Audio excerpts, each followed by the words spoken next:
ఇవాళ సాయంత్రం చెన్నైలో ప్రపంచ శాంతి సదస్సు నిర్వహించబోతున్నారు. ప్రజాశాంతి పార్టీ అధ్యక్షుడు కే పాల్ ఆధ్వర్యంలో నిర్వహిస్తున్నారు. ఈ సదస్సుని సాయంత్రం 6 గంటలకు YMCA గ్రౌండ్ లో ఏర్పాట్లు జరుగుతున్నాయి. 200 దేశాల నుంచి 200 కోట్ల మంది ఫాలో అవుతారని కే పాల్ అంటున్నారు. యుద్ధాలతో కరువైన శాంతిని నెలకొల్పడానికి ఈ సదస్సు అంటూ కే పాల్ ప్రకటించారు. ఇవాల్టి సదస్సుకు తమిళనాడు ముఖ్యమంత్రి స్టాలిన్ వస్తే ప్రపంచ శాంతి దూత అవుతారన్నారు కే పాల్.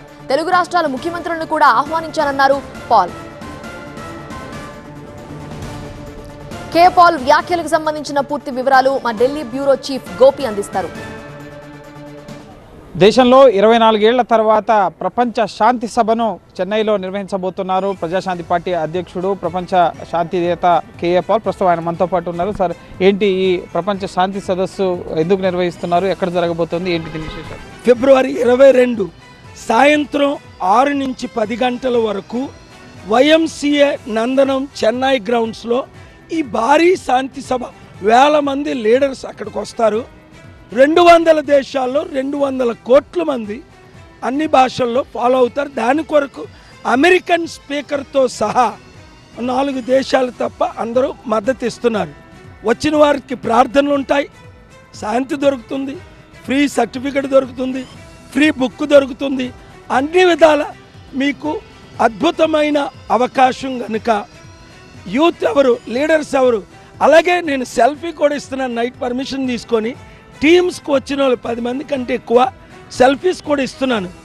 మీరు మాత్రం చెన్నైలో ఉన్నవారు ఒక్కరు మిస్ అవ్వకండి. దేనికోసం ఈ ప్రపంచ శాంతి సభ? గోపి, 58 యుద్ధాలు జరుగుతున్నాయి ప్రపంచంలో, 200 దేశాల్లో. శాంతి కరువు అయిపోయింది. 2002లో ఇండియా పాకిస్తాన్ యుద్ధం చెన్నై నుంచే ఆపాం, లక్షల మంది వచ్చారు. మనం ఎంత పెద్ద బిల్ గేట్స్నే AI సమిట్ నుంచి ఆపగలిగాం. మన తెలుగు సత్తా, మన దేశ సత్తా ప్రపంచానికి చూపిద్దాం, ఇండియాని నెంబర్ 1 చేద్దాం. ఎవరెవరు ఈ దేశంలో ప్రపంచ దేశాల నుంచి వస్తున్నారు అంటున్నారు. మరి ప్రధాని నరేంద్ర మోదీ, అమిత్ షా వీళ్ళని ఏమన్నా ఇన్వైట్ చేశారా? తెలుగు రాష్ట్రాల ముఖ్యమంత్రి ప్రధానమంత్రి గారిని ఇన్వైట్ చేసాం, స్టాలిన్ గారిని ఇన్వైట్ చేసాం. తమిళనాడులో ఎలక్షన్స్ ఉన్నాయి కాబట్టి ఇప్పుడు అక్కడ పెట్టారు ఈ సమ్మిట్. చూడు, 2002లో ఏ ఎలక్షన్ ఉంది, 2004లో ఎలక్షన్. టైమింగ్ 58 యుద్ధాలు తమిళనాడులో పెట్టడానికి ప్రధాన కారణం ఏంటంటే, స్టాలిన్ గారు నేను కలిసినప్పుడు ప్రపోజల్ ఇచ్చాను. మీ దగ్గర నుంచి రూపాయి వద్దు, ఖర్చులన్నీ మావి, మీరు రండి, అభివృద్ధి చేద్దాం దేశాన్ని, తమిళనాడు రాష్ట్రాన్ని. రెండవది, థామస్ 2002లో మనం ఇండియా పాకిస్తాన్ యుద్ధం తమిళనాడులో నుంచి ఆపాం. కరెక్ట్గా 60,000 మందిని అమెరికన్స్ని వెకెట్ చేసినప్పుడు. కనుక మీరు వస్తే స్టాలిన్ గారు, మీరు ప్రపంచ శాంతి దూత అయిపోతారు. రాకపోతే ఎందుకు రాలేదో మీరే ప్రజలకు చెప్పవలసి ఉంటుంది. నిజంగా ప్రపంచ శాంతి కోసమైనా ఈ శాంతి సదస్సు అనేది, లేదా ఒక మతాన్ని ప్రమోట్ చేయడానికి మీరు ఎంచుకున్న? నేను ఎప్పుడైనా మతాన్ని ప్రమోట్ చేశానని 100లో ఒకరైనా అంటారా? నేను ఎప్పుడు శాంతిని ప్రమోట్ చేశానని అందరికీ తెలుసు.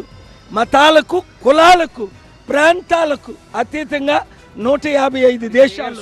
ఇది ముఖ్యంగా రేపు నందనం గ్రౌండ్స్లో సాయంత్రం 6 గంటల నుంచి 10 గంటల వరకు కూడా ప్రపంచ శాంతి సదస్సులో ప్రపంచ శాంతి కోసం ప్రత్యేక ప్రార్థనలు నిర్వహించబోతున్నాం. అనేక దేశాల నుంచి, ముఖ్యంగా దేశవ్యాప్తంగా స్టాలిన్ని, తెలుగు రాష్ట్రాల ముఖ్యమంత్రులను కూడా ఆహ్వానించామంటున్నారు. సో చూడాలి మరి ఎట్లా జరుగుతుంది ఈ ప్రపంచ శాంతి సదస్సు, ఎవరెవరు హాజరవుతారని మనం వేచి చూడాలి.